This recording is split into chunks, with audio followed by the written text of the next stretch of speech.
আমি এটা হারভেস্ট করব। বিসমিল্লাহ। আসসালামু আলাইকুম দর্শক, ওয়েলকাম টু এইচএর ডেইলি ব্লগ। নতুন একটি এপিসোড আপনাদের সবাইকে স্বাগত। তো দর্শক, আপনারা দেখতে পারতেছেন আমি গাছ পাকা কলা আজকে হারভেস্ট করব। এটা মূলত আপনার একটা সবরি কলা। এটা আমি 100% গাছে পাকাইছি, মানে আমি এখানে একটা গেঞ্জি দিয়ে রাখছিলাম যাতে পাখিতে নষ্ট করতে না পারে।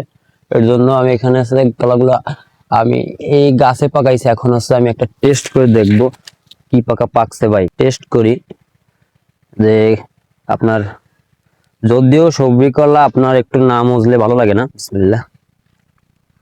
একদম পারফেক্ট গাছ পাকা কলা। আপনার একদম মজে গেছে।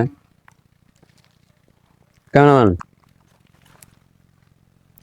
তো আমার সঙ্গে আমার কিছু ছোট ভাইরা আছে, নাও সবাই একটা করে নাও, খাই কবা দেখে কেমন লাগে।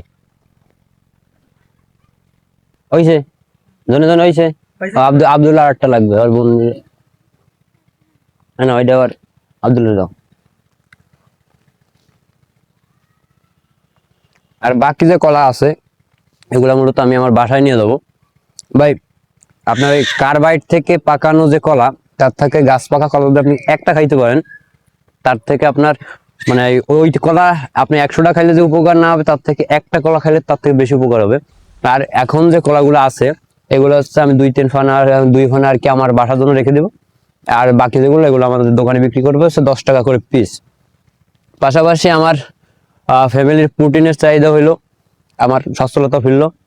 তো বন্ধুরা, আপনাদের যদি কোনো ফাঁকা জায়গা থাকে সেক্ষেত্রে আপনারা একটা কলা গাছ লাগাইয়া আপনি সেখান থেকে ফল নিতে পারবেন। যদি আপনি গাছ না লাগান তাহলে আপনি ফল আশা করতে পারবেন না।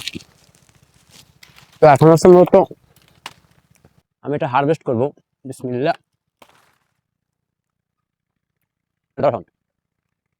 তো যেহেতু আমার গাছ এখন কলা নাই, আমার গাছটা যে আমি কাইটে ফেলবো। আর এখানে একটু খুঁটির মতো সাপোর্ট আছে, এই জন্য আমি এখান থেকে কাটবো।